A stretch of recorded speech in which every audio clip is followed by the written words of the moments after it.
വിവാഹിതരിലായാൽ നമുക്ക് കാണാനായിട്ട് കഴിയുന്നത് ഭൂമിയാണെങ്കിൽ പോലീസ് സ്റ്റേഷനിലേക്ക് ചായയുമായിട്ട് വരാണ്.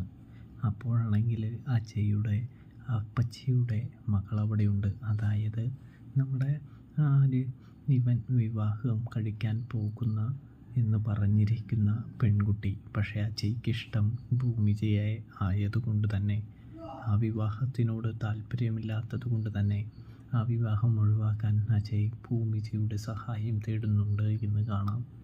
ഇതിനിടയിൽ ചായ കൊണ്ടുവരുന്ന ഭൂമിജ ചായ വേണോ എന്ന് ചോദിക്കുന്നുണ്ട്. അപ്പോൾ ചായയൊന്നും വേണ്ട എന്ന് പറയുന്നത് കാണാനായിട്ട് കഴിയുന്നുണ്ട്. ഇതിനിടയിലാണെങ്കിൽ ചായ അജയ്ക്ക് കൊടുക്കുമ്പോൾ അജയുടെ ചായ തട്ടിക്കളയുന്നുണ്ട്. അപ്പോൾ നമ്മുടെ അജയ് തന്ത്രപൂർവ്വം അവിടെ നിന്ന് മാറുന്നു. ഭൂമിജയോട് ഒരു ഡോസ് കൊടുക്കാനായിട്ട് പറയുന്നു. ഭൂമിജ ഡോസ് കൊടുക്കാനായിട്ട് ഒരുങ്ങുന്നു. ഇതേ സമയം പേടിച്ച്